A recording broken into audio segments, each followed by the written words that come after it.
குடும்பத்துடன் சேர்ந்து ஹோட்டல் நடத்தி வரும் விஜய் சேதுபதிக்கும் நித்யா மேனனுக்கும் திருமணம் நிச்சயம் செய்யப்படுகிறது.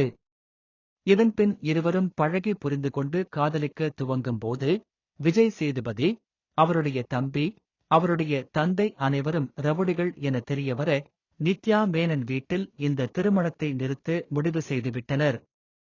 ஆனால் தனது வீட்டை எதிர்த்து விஜய் சேதுபதியை திருமணம் செய்து கொள்கிறார் நித்யா மேனன்.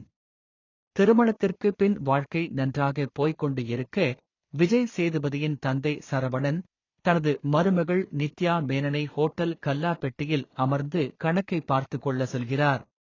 இதுநாள் வரை அதனை பார்த்துக் கொண்டிருந்த விஜய் சேதுபதியின் அம்மாவுக்கு புதிதாக வந்த மருமகள் தனது இடத்தை பிடித்துவிட்டால் என்கிற ஈகோ ஏற்படுகிறது. அதேபோல் இதுநாள் வரை தனது பெயரை ஹோட்டல் இருந்தது. ஆனால் தற்போது தனது மனைவி பெயரில் ஹோட்டலை மாற்றியதால் விஜய் சேதுபதியின் தங்கைக்கும் கோபம் வருகிறது. இதனால் அம்மாவும் மகளும் சேர்ந்து நித்யா மேனனை ஹோட்டலில் வேலை பார்க்கும் ஆள் போல் நடத்த, இதை நித்யா மேனன் அம்மா பார்க்க பெரும் சண்டை விஜய் சேதுபதிக்கும் நித்யா மேனனுக்கும் இடையே வெடிக்கிறது. ஒரு நாள் சண்டை என்றால் மறுநாள் இணைந்து விடுகிறார்கள். இதற்கிடையில் இருவருக்கும் அழகிய பெண் குழந்தை பிறக்கிறது.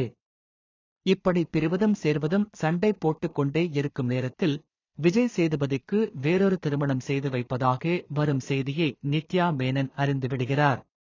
இதனால் பெரும் சண்டை வெடித்து இருவரும் பிரிந்து விடுகிறார்கள்.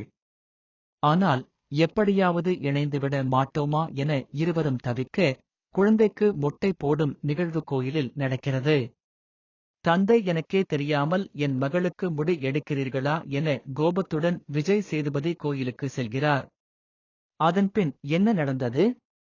இருவரும் சேர்ந்து வாழ்ந்தார்களா, இல்லை விவாகரத்து பெற்று பிரிந்து விட்டார்களா என்பதே படத்தின் மீதி கதை.